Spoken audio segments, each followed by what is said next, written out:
For this discussion. I suspect that many of you share my confusion about what's on the table, what's being discussed, what the likely outcomes are going to be. It's certainly been an education for me figuring out how to effectively stand up against a publicly traded corporation, the biggest landowner in the United States of America. Stocks are trading in New York today at something over $46 a share.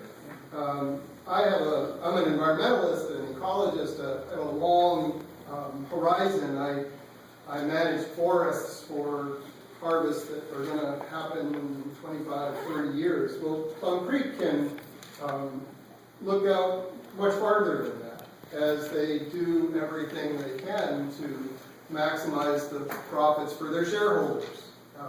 And I've been very impressed by Plum Creek. I'm sure that many of you, regardless of how you feel about these issues, have to share that. They've come into our community. They've been here for several years. They hire smart people who work hard.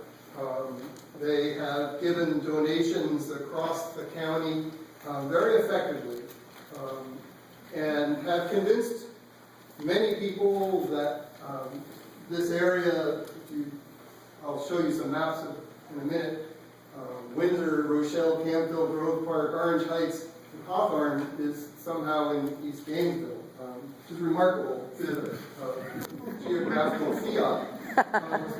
But I'm going to focus on the environmental issues. I'm sure issues of jobs and so forth are going to come up, but that's not my area of expertise. That's something about which Pierce knows much more than I do. And I would say that if the Plum Creek City is going to happen, I certainly hope that Pierce's ideas are a big part of what they do. But I should point out it's not them that's going to do it. Plum Creek gets the entitlement. Plum Creek convinces the county commission and the other agencies that what they're planning to do is good and acceptable and good for the community, good for jobs, and good for the environment, acceptable for the environment, and they sign off on it, and then Plum Creek sells to developers, over whom control is something of an issue. But again, that's outside of my field, but I did want to clarify that. Plum Creek's not going to build these buildings and this factory space and make this 10,000 homes that they plan. That'll go to somebody else. So just so we're clear about what we're talking about, here's Noonan's Lake, which should actually be called Pitlachoco. There's the booming metropolis of Windsor. Unfortunately, there's Rochelle, Campbell, and Orange Heights no longer are named on the map, but they're up around here. And there's Hawthorne. This is the 301 corridor. This is State Road 20. And different scale now, but similar map. Here's State Road 20 going across. Everything that's surrounded by red is Plum Creek land. So you can see this is just a different portrayal than what that Pierce showed. Here's land around Hawthorne, land along the 301 corridor, where he showed industrial development. There's a rail corridor there as well. Seems like a pretty good place for industrial development. Here's the Baloo Forest, Boston Carey Forest. Everything in light green is identified as ecologically important land. Let me focus in on that a little bit more. But let me first outline what I'm going to talk about, what my concerns are as an environmentalist. I wonder about the issue of 10,000 new homes, 20,000 new people. I haven't seen that our taxes have gone down as the population has increased, or the quality of the services necessarily. But let me focus on the things I do know a little bit about. Aquifer withdrawals, and Pierce has addressed that, and it's possible to not do more damage or to minimize the damage, which is what the goal is. If development is going to happen, we want it to do as little damage as possible. But that's you only can reduce the damage if you're developing in the right place. So there's another problem in taking water out of the aquifer is not allowing enough water to go back into the aquifer. That's the recharge problem. Then there's surface water pollution, stormwater runoff, and with suburban development, unless you have really strict development codes that disallow for invasive exotics and so forth, and cats outdoors, dogs, then there's going to be a problem with invasive exotics in an area that's now mostly undeveloped. The losses in native biodiversity come from a variety of causes: hydrological changes, habitat fragmentation. This is an important wildlife corridor area that's part of it anyways, and those impacts will be very great. And then restrictions on controlled burns, which are needed in these fire-maintained ecosystems, or what were historically fire-maintained ecosystems. Now, the kind of cluster development that Pierce was talking about would avoid many of these problems. But let's see what is on the table right now. So here, let me explain the colors. Again, we have the same map. Here's State Road 20, 301. Here's Windsor, and there's 26. The Balu Forest up here. Everything in orange is to be developed. The yellow is agricultural, unspecified, and agriculture can be good, and it can be not so good. Forestry can be good, and it can be not so good. So that's a little worrisome. The beige is the new conservation lands. I haven't bothered. One of the things that confuses people about Plum Creek's plans is that they keep talking about 60,000 acres, of which half is going to be in conservation. But that's really not fair, because most of that 30,000 is already in conservation. They don't have any choice about that. So they're not giving anything away that's new. And are they giving anything away with this land? No, because it's floodplain. It's floodplain, and it wouldn't be good to develop. I'm going to focus a lot of my attention on this area, which is Sector A, and it's the part that I know the best. Because when I moved to Gainesville 32 years ago, I lived there, and now we own some land there, so I've had a chance to wander around in there a little bit. Let me also explain that the checkered it's been classified by a county group as strategic ecosystems. So you can see that everything that's crosshatched is considered strategic ecosystems, and this is part of planning efforts to decide where conservation efforts should be invested. If we're going to do conservation, that's important. Notice that the land around Hawthorne is not crosshatched. It's mostly open land from pastures, and it's upland, and it's close to the town of Hawthorne. So this is the kind of infilling, or I guess it would still be suburban sprawl, but close to Hawthorne and seemingly appropriate for development, if development has to happen, which it probably does. So this, I think, is the illustration that tells most of the story that I'm going to drone on about for another few minutes. This is a rendering of a topographic map that goes from, based on LiDAR images. This is Noonan's Lake, and the colors give you an idea of the elevation, and those elevations are here. But what I think this conveys is that sector, or the area around Hawthorne, is high and dry. I mean, not as high and dry as West Gainesville, out where all that development has happened out towards Jonesville, but it'll rain, using Florida development speak. This area, Sector A, is punctuated by isolated wetlands, and all of it is low elevation and seasonally, most of it is seasonally inundated. So if you look down on the forest, this was taken from an airplane in January, not a wet winter. You're looking down between the trees, and all that shiny stuff is water. This is in Sector A. This is prime development land. If any of you live in East Gainesville, I don't think East Gainesville was very different from this. Much of it south of Citizens Field in that area has deep ditches because it was, like this land, slash pine flatwoods. It has an impervious horizon, has a perched water table, it is seasonally inundated. It took deep ditches to make a lot of East Gainesville, that area, developable.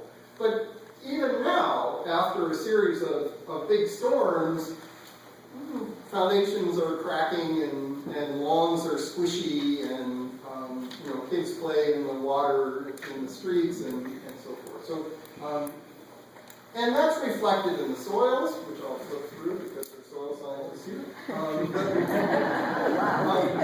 Most of these soil types indicate the effects of long-term inundation. And, they're high soils and soils with other indications of long-term flooding. Well, let me just go ahead to a couple of other points.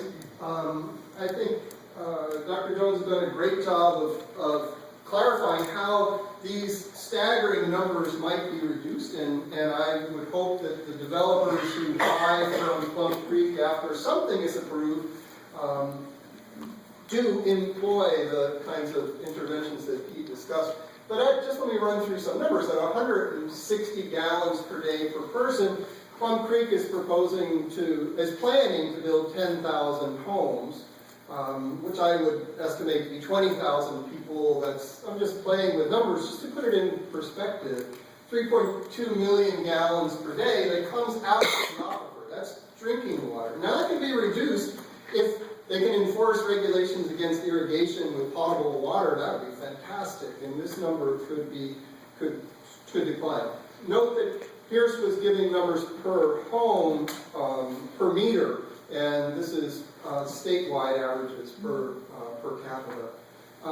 That 3.2 million gallons of water that comes out of the aquifer has to go somewhere as wastewater. Now, Plum Creek has put forward in various fora suggestions of how they were going to deal with wastewater and with stormwater runoff from all those roads and roofs and yards, or not lawns, but yards. That water has to be treated because the drainage is naturally to the south along Lachloosa Creek into Lachloosa Lake, which the only thing we said for water quality in Lachloosa Lake is that it isn't as bad as in Nunes Lake. And that's the problem of water, and this puts it on a national basis. Here we are in Florida with 1.3 meters of rain a year, and we have a water scarcity problem that we need to consider. And that's because we get our water from the Floridan aquifer, and the more we pump out of the aquifer, the more it declines. It's not being fully recharged. This is sort of old map showing the reduction in the aquifer height around the cities in northeast Gainesville. And so we have a cone of depression around every well, and with 3.2 million gallons per day more coming out of the aquifer, this is certainly going to be a problem. So the issue becomes one that even if we don't consider climate change and the associated issues with sea level rise and salinization of aquifers, mostly a coastal situation, but of course the coast is getting closer all the time. water consumption. And adding 20,000 new souls, water guzzling, water drinking souls, 10,000 new homes, 3 million square feet of industrial space, that's going to take water. And do we have it? We need to increase aquifer recharge, about which I'm going to say something now. And we need to identify alternative water sources, I suppose. But there are options on the table, and I think Piers can address those more effectively than I can. This image isn't showing and projecting very well, but this is a segue into an aquifer recharge story. This is conservation. This is in the conservation easement of Plum Creek. This is conservation land. In the conservation easement that was negotiated with the Water Management District, in exchange for the opportunity to subdivide and the property, Plum Creek was Georgia Pacific then, they were allowed to continue in forest operations. And I've never been very happy with these forest operations. Because I do forestry, that's what I do for a living, mostly in the tropics, but on our own land as well. I manage forests for timber. I sell timber. But I also manage it for other purposes. So I'm a conservation forester. I sell timber only to afford to do other kinds of conservation.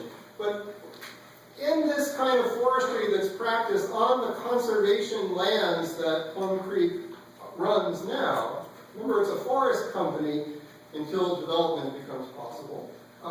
The forest operations include clear cuts, and then you roller chop to reduce weeds. Well, weeds are what many of us would call biodiversity. And then you herbicide to control weeds, and then you bed, which you plow up furrows, or you plow up mounds and create furrows, which has two advantages in a flatwoods like what we're talking about. One is that it takes the nutrient-rich surface soil and piles it up above the water where the seedling roots and genetically improved seedlings are planted at 500 or 600 per acre. It's a dense planting. And the seedlings are happy up there, even when the furrows are filled with water, and that water drains off more rapidly. That's part of it. So the genetic diversity within the stands is quite low. These are not genetically engineered trees, not yet, but everything that's not a crop tree is competing with the crop trees. And you herbicide, again, if you need to. You suppress fires, because fire isn't part of this system. These stands are too dense to safely burn. Fires are expensive to run, and they're dangerous. They create smoke, and people aren't educated about fire. And as a consequence, we have these dog-eared stands that when they burn, and they will burn, the fires are unstoppable. But of course they have insurance, so that's not a big deal. And we have all the money in the world to pay for fire suppression costs, as we did back in 1998. Companies got their insurance money, and we paid the $3.5 million in fire suppression costs. And then you clear cut. This is conservation forestry. But the twist on this is recently the research coming out of the School of Forest Researches and Conservation and Environmental Engineering.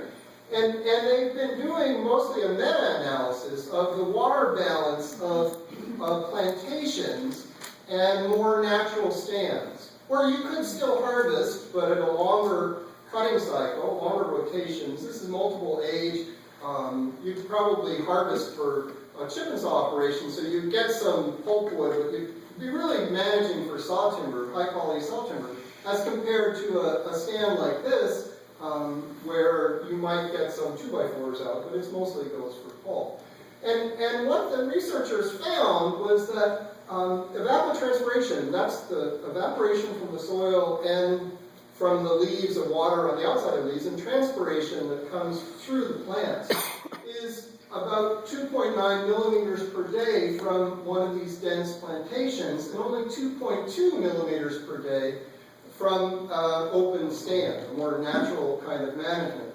So the yield, which goes down to the aquifer, this is aquifer recharge, is increased substantially when you use more gentle, more naturalistic ecosystem management. So we could, in negotiating with Plum Creek, if you're willing to negotiate with Plum Creek, is ask them to include in their proposal more close to nature forest management in the name of biodiversity, much more friendly for wildlife, and the understory diversity can be quite substantial. In stands like this, which used to cover most of the southeast coastal plain, we're down to less than 2%. Wow. 98% are gone, a lot of it converted into industrial pulpwood plantations. Okay. So this is the alternative to this. So what I've tried to do is talk just about a couple of these issues, put them on the table, the water issues, the biodiversity issues, and I can talk about alternative plans that would include more conservation. One being to, what currently is being proposed is a wildlife corridor that connects to nothing. I mean, it's great to protect floodplains, but a wildlife corridor that would connect Pfeiffer Flatwoods, which was purchased as part of the Emerald Necklace of Gainesville. The Emerald Necklace is broken if this portion of Sector A is developed. But that's wet. I mean, those are isolated wetlands. In order to develop this is why they would need so many exceptions to the comprehensive plan. This is why Plum Creek has lobbyists in Tallahassee fighting to take away the power of counties to develop their own comprehensive plans. And why they're watering down the Springs Initiative? Yeah. Oh no, there's no connection. But so I've talked about this withdrawals and surface water issues. I haven't done a very good job of explaining very many of them, but I hope that at least I put some of them on the table. The traffic issues, I think Pierce did a much better job than I would. But if people live out in Windsor, they're going to come into Gainesville, and that's a lot of trips, and a lot of traffic, and a lot of roads, and I'll stop there. Very good. Pierce, you have something you want to say as a response here, or some sort of additional information? You just labeled us the right view. I actually think we agree. Let me tell you all, I failed to read a portion of the bio information. Dr. Cox says that he could probably beat Dr. Jones at tennis. However, Dr. Jones says that he might be able to take him at surfing. So. We've known each other a long time. Yeah. So we're, you have something else as far as something to say here, or do we want to proceed to questions? I'm happy to go to questions. That's so nice. Okay. We are collecting these as written questions.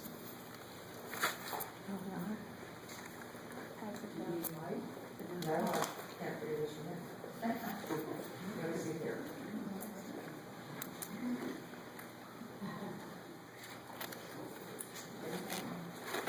Okay, here's a question which may not be answerable by either of you, but because it seems to be directed more directly at Plum Creek itself. The question is, since Plum Creek CEO Rick Colley said he's not going to do vertical development, who is going to build the homes? Anybody know? Too early to know. Okay. Here's a question. I'll say something about that. Okay, sure. In the development world, there are in fact developers that do all of the horizontal structure. It's very typical. And then they have typically been brought in home builders, and typically those have been the production builders like Centex and Pulte, and you know those names. We haven't had any of them here in Gainesville because we have strong local builders and they've just never gotten a hold of this area. But it would be unusual for Plum Creek or any developer to actually build the homes. And in fact, I don't know why they would work with the local builder community. Okay, here's a question for Dr. Jones. Does Plum Creek have the zero escaping and no 4-inch or larger wells in writing? They have put this in front of meetings with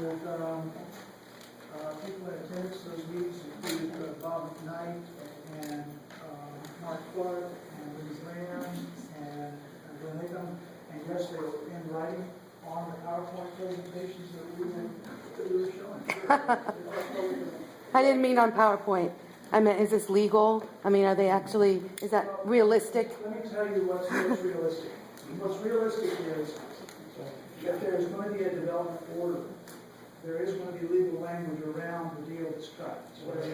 Speak up. When they build that development order, that does have the force of law. It should. I mean, I'm not sure exactly how it all translates, but somebody needs to be watching what's in the development order and what comes out the other end. And if you put that language in there, absolutely. Well, that's what I'm asking. Is the language in there? Are we not there yet? Have a discussion. Okay, sorry. So no answer. Okay, thank you. Here's a question for Dr. Jack Futz. The question says, you showed photos of a wet forest claiming to be Plum Creek, but you did not show orientation on the map. You speak of Plum Creek as having ulterior plans or motives, yet you show no proof. Have you read the county comp plan? Have you read the Envision Alachua plan? Yeah, I admit that I'm confused about a lot of what's going on. I've looked at both. I've looked at other documents and other claims. It's just so much is still very obscure that it's hard to know what exactly is likely to happen.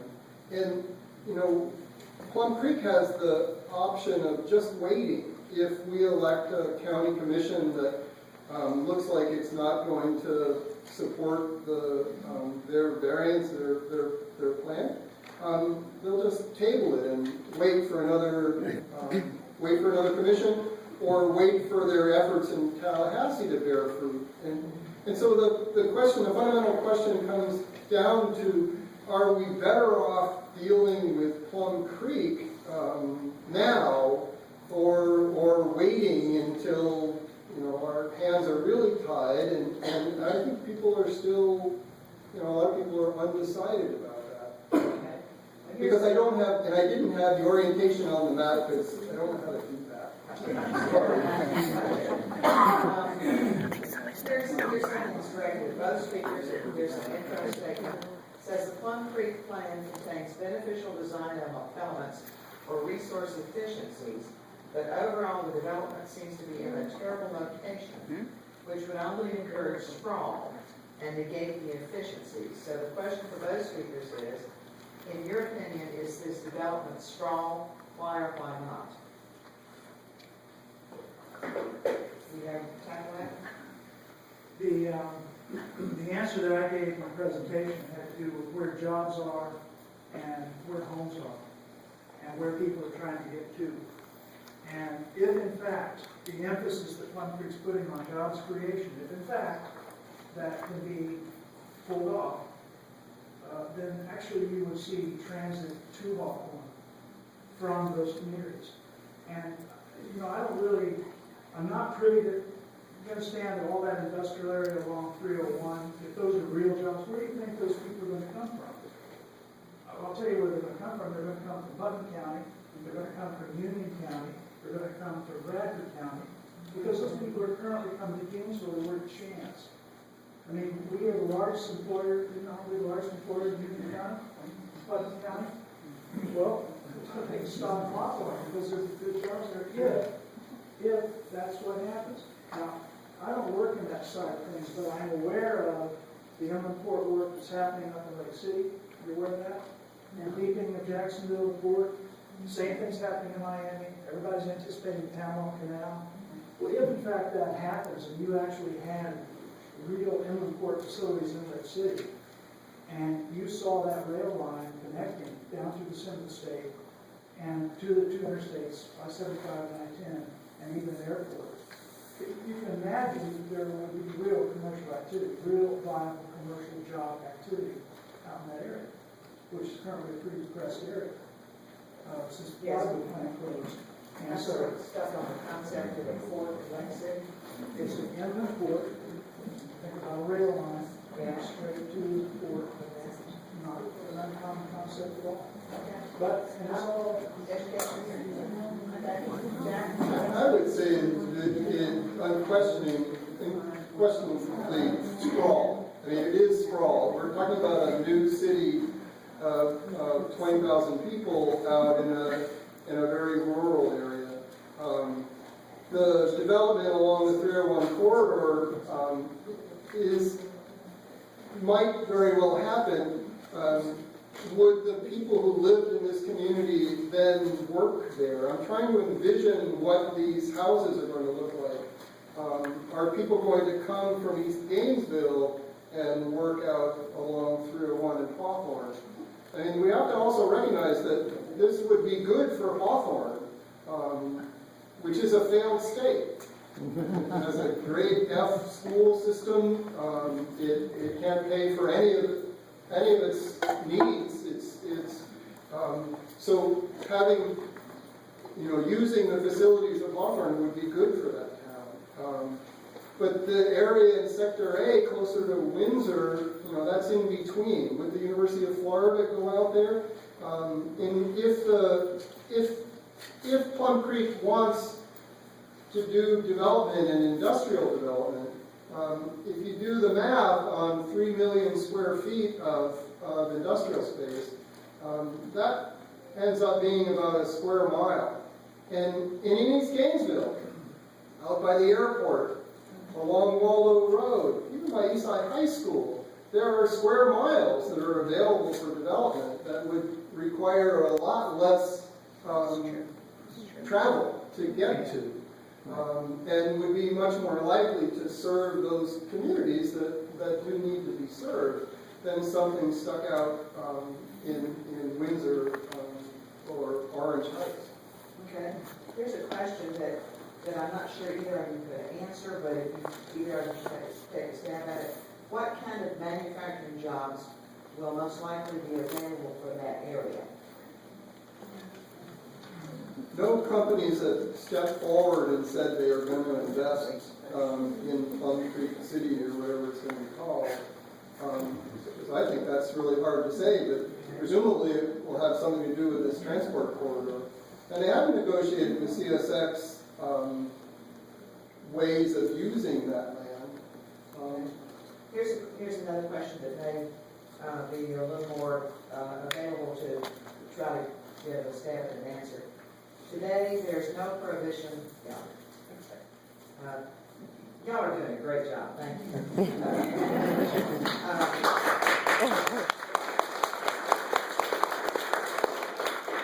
Here's the question. Today, there's no prohibition on about 37,000 of the 60,000 acres. This is the statement of the question. There's no prohibition to go into more intensive agriculture. It could be built out at 1 unit for 5 acres on all those 37,000 acres. Isn't that a potential outcome if the county turns down this proposal, which keeps 87% of the land in forestry or preservation?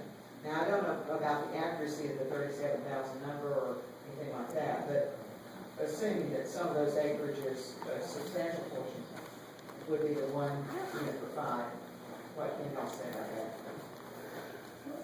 A lot of people in green t-shirts in the room thought about that a lot. I mean, it's the fundamental question of if Plum Creek, this is the hidden threat, if Plum Creek just sells out and it's built fully following the comprehensive plan, how bad is it going to be?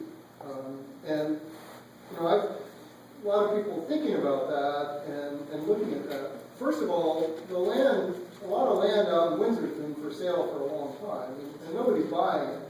But of course, we're talking about 20, 30, 40, 50 years in the future. We have an aging population in the U.S. A lot of people are going to want to move to Florida. Will they want to move to Flatwoods? Well, if it's sufficiently drained, then maybe they won't recognize it as Flatwoods. But will those independent developers who buy little tracts of land to develop have the palumka in Gainesville and in Tallahassee to get approval for their plans? And that's where I think that concern is diminished. It doesn't disappear. Yes, the one house on 5 acres would be an environmental disaster in a lot of ways. Intensive industrial agriculture or industrial forestry on more of that land would also be a disaster. I had one prominent environmentalist who actually studies wildlife say that he would rather have 5-acre ranchettes than industrial forestry, because that high-intensity management is worse than suburban sprawl, which just shocked me. But if you think about it, you know, a lot of us live where we shouldn't live, and we have a lot of land around us, and there's a lot of wildlife. And our dog, anyway, is trained not to see gopher tortoises. She actually looks at us. So there is a certain degree of compatibility. So that's a tough one. That's the threat always, that they're going to walk away and sell that land, and then it's going to be a wreck, rather than the kind of planned development that Pierce was talking about. This leads into an additional question here. What is the alternative to Plum Creek's plan? And the statement in this question is growth is going to happen. If we strike down Plum Creek's coordinated proposal, what happens next? You want to thoughts on that, Pierce? If you build out all the available lots in the urban, what's it called, urban Print or no, yeah, there's a line. The area out in Jonesville, they're currently somewhere, the estimates I think the county staff are that they're somewhere between 10 and 30,000 potential dwelling units that could be built in that area. When you start approaching those numbers, then the boundary can be moved. And that's the commissioners can make that decision to move the boundary, make more land available. If you go behind dry ground that Jack's talking about, which is in the west, you're also going to the high recharge area. And if you continue to follow the current landscape patterns that we are, you know, the 1,000-home community I just showed you, as far as I know, I will have to drill down a little bit to know better, but if they in fact are putting in those kinds of landscapes, and they're going to fertilize those landscapes, those nitrates are going to find their way into the springs. And to the degree you keep all the development pressure going west into those high recharge areas, and you don't deal with fertilizers, and you don't deal with irrigation, and you know, back to that question of sprawl, you're not building any jobs that are in that direction, and you're still trying to get past the interstate. Transportation problems are going to continue. Even if you're successful with your rapid bus transit or other plans, now you're taking people out of their cars, paying their gas taxes, and you're running into problems that you'd be able to pay for your roadways because of the current structure of our tax system. So, you know, my answer is, take some wind out of the sails of the west side. Where is an alternative living arrangement, an urban living arrangement? Now, downtown Gainesville, that's good. Union Street Station, you're going to see more of those downtown for good reason, because people are starting to move in that direction on both ends of the spectrum. The baby boomers that don't want to live in suburbia anymore, and also the millennials are starting to work and live in those environments. And you're going to see more demand for product in there. And so, you know, that's good. where's the next place that you might build a community of that type? Hard to believe it could be in West Hawthorne, but why not? Why not West Hawthorne? Why couldn't you do that? If you can't do it, I don't know what the alternatives might be in accommodating that growth beyond just continuing to do this. I'd follow up on that a little more, because I think it will be possible to, this is my personal opinion, I think it will be possible to deal with Plum Creek such that the stockholders in that corporation will be happy. They may not get everything that they need or want, but we're talking about compromises. We have that 350 acres that borders Hawthorne, appropriate development land. The 301 corridor is appropriate development land, a lot of it. There's some wetlands issues and so forth, but even I would be willing to back off some of that, those concerns. But their current plan for a corridor that just follows the floodplain of Alachua Creek, I don't accept. This is an area of flatwoods. It's isolated wetlands across the landscape. You can see them all there. Currently under our county plan, they have some degree of protection, which is why Plum Creek meets all those exceptions.